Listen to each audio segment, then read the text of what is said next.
Karen chews us out over Milkshake, I get her fired. So I used to work at this restaurant in the downtown city. Terrible job experience, but it was a job. One day, we get slammed. Usually it's because of a game night since this burger place is right behind a baseball field. But this day was different. First of all, I was already pissed. Coworker who thought he was the manager showed up an hour late, so I had to open the entire front of the restaurant alone within 30 minutes because people were already waiting in the parking lot. Coworker shows up. I don't say a word to him. Oh well, move on with the day. Day goes on, and I come in for my shift. Soccer teams come over after a tournament. I'm talking about 100 players with a line out the door. On shifts like this, some of the kitchen staff had to drop everything and help the other front of house employees, including myself, deliver orders because we're taking orders. Cleaning tables, putting orders together, delivering them, serving drinks, I did this when I was 18, and making milkshakes. Customers were great. All of the players that came in were so nice and we had no issues. No impatience, no complaints, nothing, just a nice day. They tipped us nicely, as well, so we really appreciated that. I should probably mention at this point that we take DoorDash orders. Which is where Karen comes in. For those of you who don't know, DoorDashers are people who are paid by a customer to go get food from a restaurant and bring it to them. We get in our usual rush and me and 3 other coworkers are obviously multitasking and rushing to keep everyone happy. DoorDash tablet goes off. I confirm it and start prepping the order. Mind you, this included a milkshake. I'm not going to go ahead and make the milkshake because God only knows when this woman is gonna show up. Rest of the order is ready to go and she shows up while we're helping other customers. Let me tell you about this woman. By definition, a Karen. She had the typical Karen cut with the eyes of a freaking White Walker. I'm talking bright blue eyes, obviously fake because they were Twitter logo blue and almost solid, that peer into your soul in a split second. I swear, I saw the gates of hell in her eyes. So, I'm just going to call her Karen. She starts getting impatient and asks me how much longer it'll be. I apologize and tell her that it won't be much longer and I go to start the milkshake.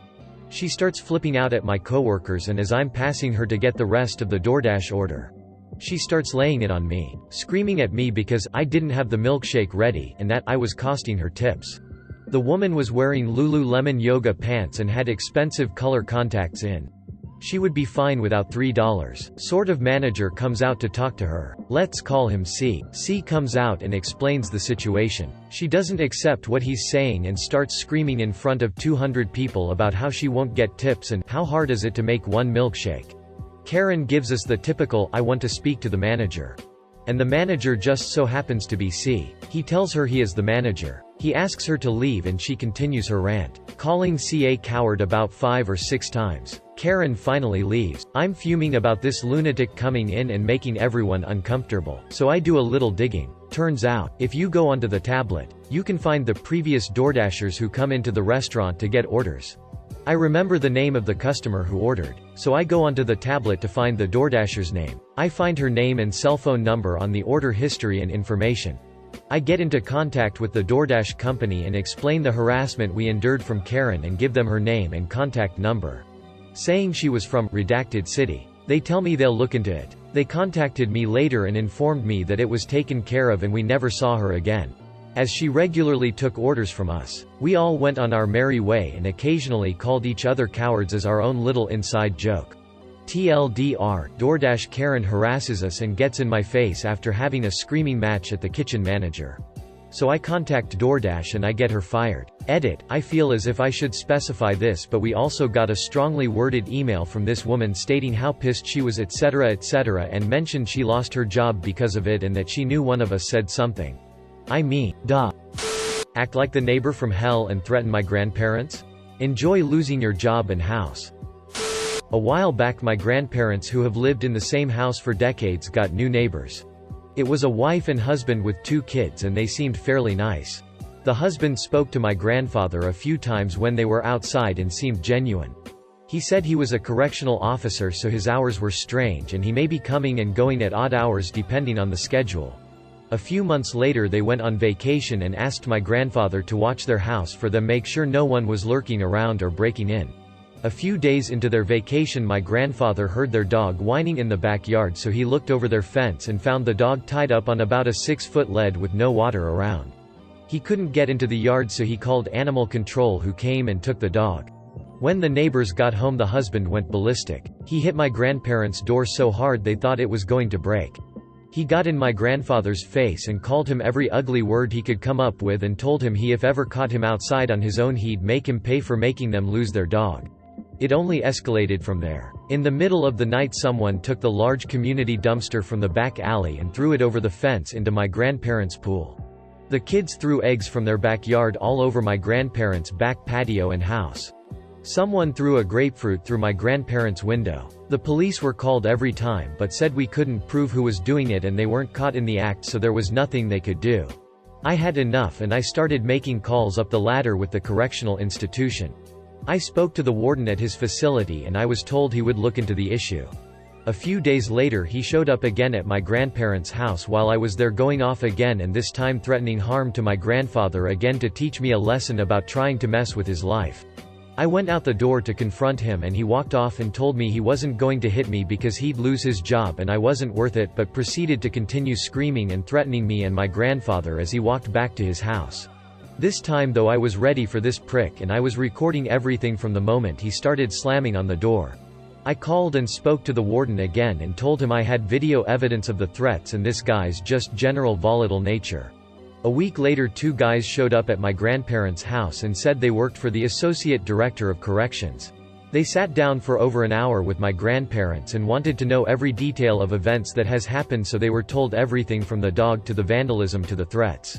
I came over and showed them the video I had taken and we showed them copies of the police reports we had filed. Apparently this guy had an issue with his temper among other things and was here because he had been told to take a transfer or be terminated from his previous facility, so they had transferred here. He ended up losing his job and his house was foreclosed on. My grandparents were given an order of protection. We never saw them again. They left in the middle of the night not long after we met with the director people. Duck that prick, his cunt wife who swore at my grandfather and always glared at him. And their 2 itch kids, 17 and 14, who I know had a lot to do with the vandalism that was happening to my grandparents' house. Thankfully all is well since they left, and they have since gotten new neighbors who are wonderful people and own a local restaurant. They have even brought food over to my grandparents a few times and are excellent neighbors. Lie and cheat on me, then find out you're a wanted scumbag? Enjoy prison. So this happened about 3 years ago and figured it would make a good revenge story. I met a guy while vacationing in California one summer. Really nice guy, and he always wanted to do something fun and different every day. From hiking, paintballing, swimming, or going out on the ocean. After the vacation ended we kept in touch, and over the course of the next year we decided I would move to California. I work in healthcare as a nurse, so getting a job almost anywhere isn't tough. Just as the new nurse your hours are going to be itty. No surprise. So after we've lived together for a few months and my hours being terrible, they go back to normal hours and we can really spend more time together. I'm not really one to snoop around. He had a safe in the bedroom where we kept basic safe stuff like passports, SS cards, birth certificates, etc. One day I had to produce my birth certificate and had to go into the safe while he wasn't home. I found my birth certificate easily, but next to it was a birth certificate with an entirely different name and daub than what his was, so I asked him about it and he got super defensive and yelled at me for snooping. Totally out of character for him, as I've never seen him yell before. I still wanted to know WTF, and based on his reaction and the fact I moved to a different state to be with him, I deserved to know if he was hiding anything. A few days later he finally tells me the truth. He used to be married and had twins. This caught me off guard because normally you tell someone you are in a relationship with if you have kids. That doesn't bother me as much as him using a different name than what his real name is. So he decides this is the time to be totally honest with me. Tells me he didn't want to pay child support or alimony because she was cheating on him, but he couldn't prove it in court and he believed the kids weren't his, even though he also admitted they did a paternity test and he's the father. So he simply started using his old friend's name and information that he for some reason had after they were college roommates. So many red flags are now flying. Why did he have his roommate's birth certificate? And social? He never did answer that, and Googling the name never did turn anything up. Then he decided to admit he's been cheating on me ever since I moved out here, since we are being honest, and he finally could share his life with someone. WTF. So I moved out that very night to sleep on another nurse's couch. He however refused to leave me alone and eventually started to threaten me over the phone. Big mistake. You just admitted to skipping out on child support, alimony, court orders and identity theft. I started looking up his hometown and state, one thing he didn't seem to lie about, and found public records of his divorce and tracked down his ex-wife on Facebook. After she finally responded about a week later, she confirmed from pictures it was him and was really interested in knowing where he was. Turns out he not only skipped out on child support and alimony, but he also stole her car years ago when he left and opened several credit cards in her name before he decided to leave town and was wanted for all of that. I mildly kept in touch with him, telling him I needed time to figure it all out before we could try again. About 2 months later he was arrested and began proceedings to get him transported back to his home state.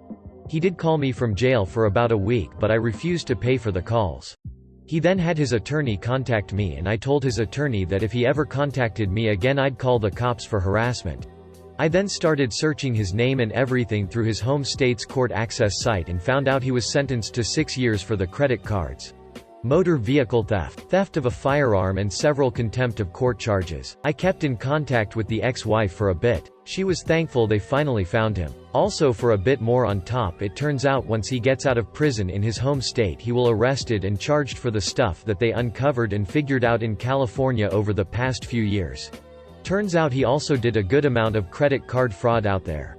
So don't threaten to smash someone's face in for breaking up with you if you are committing identity theft and are on the run from child support. Boss mistreats new guys, so new guys get boss demoted and then fired. So back in my 20s I worked for a large national sewer and drain company called Roto-Rooter. A great job, and a great place to work where I was lucky enough to be trained by some of the most skilled technicians in the industry. There was however one supervisor, let's call him Billy. Now Billy was your typical kiss-up, who spent most of his time trying to please anyone who he thought held any influence, the senior techs, or power, the branch and regional manager. And loved to lord his power. He made the shift schedules and scheduled time off over anyone who he thought he could push around. A typical interaction with one of the big earners, this is a commission job, would be something like, "Hey, you need a day off? Sure, just let me know when and I will be happy to help you." While if he was dealing with a new hire, or a low earner, you were lucky if he would pick up the phone or take a second to hear you out. So one night around my 3rd month on the job I was sent to a mortuary to do some work. And while it was gross, hazard jobs like that paid really well, maybe $200 in your pocket for an hour's work, when it was done. I called and told him I was taking the rest of the night off due to some chemicals in their sewer making me feel a little woozy, and I didn't think it would be safe for me to operate heavy machinery. He flipped out and told me that if I didn't get back on the road I would have a disciplinary hearing the next day. To which I said, "Sure, can't wait to see you there." As soon as I walked in I requested someone from HR be present as well as our assigned safety officer. The safety officer position in the company is very important, as the company self-insures and any safety violation can get you fired on the spot. I let Billy go first and he says, "You can't leave whenever you want from your shift. You are getting a warning and next time I am going to fire you." I calmly reach into my bag and pull out our employee handbook and begin to read. While I don't remember the exact phrasing, it goes something like this: "If you feel at any time that the situation or job you are on is dangerous, or may lead to a dangerous situation, you are to stop immediately." There was another section about being inebriated, exposed to methane gas from the sewer, being lightheaded, etc., and how you should go home and not operate any equipment under those conditions. It even went so far as to say that transportation would be paid for by the company if you didn't feel safe driving. They were very big on safety since any insurance claims would be paid by them directly. I asked the safety manager if I did anything wrong and he supported me 100%. Then I asked HR what they thought and they said, "If it's a safety issue you go home and don't worry about your shift." At this point the regional manager asked me to leave the office and I hear him rip into Billy like a fat kid into cake. That should have been enough for me. But I am petty, I never forgive, and I am very patient. As time goes on I become one of the top earners in my city. Get Rookie of the Year my first year and Salesman of the Year my second. And Billy gets a reputation of being lazy and irresponsible. My second year at the company Billy is put on probation and this is where I go into pro-revenge mode. I gather up all the new guys and some of my buddies from my shift and I organize them so at least once or twice a week someone goes in there to complain about Billy. We never lied. We just knew what buttons to push to get him to self-destruct. New guys would ask for a day off. Or someone would take a sick day during a busy shift, etc. Finally the branch manager snaps and calls Billy into his office. He demotes him to salesman and puts him on my shift. At a company like this the shifts become very close. We all talk in our trucks through our radios while waiting for jobs. And we all help each other when needed. During Billy's first few weeks on the road, our supervisor makes sure he gets all the fun jobs, flooded basements, tight spaces, and generally anything that will get him absolutely covered in poop. And of course, as all this was happening, I had every single person I was friends with at the company call him and ask him for scheduling changes, so he had to explain to about 30 people how he was demoted and no longer a manager. Eventually Billy broke. He started crying to the dispatcher about how he couldn't take it anymore and quit. The next day me and 2 other guys threw a Billy's Gone party with cake and pizza at a neighborhood bar. Put up signs in the office and made a general announcement in the morning when we went in to hand in paperwork when we knew Billy would be there to give in his 2 weeks' notice. He actually came up to us to thank us, and I got the pleasure of informing him that he's not invited. It's not a going away party. It's a you're gone party. It wouldn't make sense for you to be at a party where we are celebrating you not being around anymore. In the end only about 20 of the 50 employees at the branch showed up. But it was still a great party. Thanks for the gold, guys. So people wanted to know more about what Billy did to be despised. I did not want to give anyone else's stories without permission, so I made a few calls, and here goes. So I said me and 2 other guys threw the party. Guy 1 had his 12-year-old died of cancer about a year before Billy left. Billy tried to have him fired twice for excessive absences. Guy 2 landed a $64,000 contract with a large well-known hotel chain. And Billy had the contract assigned to another tech, saying he was not experienced enough for it against his supervisor's advice. Billy had a new guy written up for having a messy van. Most of our vans were disasters, so it was just being an asshole. He would grant some people's vacation requests with the caveat that he may need them if it gets too busy. So they couldn't travel. If you were a low earner, he would essentially cancel your vacation and put you on call against company policies. TNN, there are a million more. But I feel like the more I say, the easier it is to find out personal info.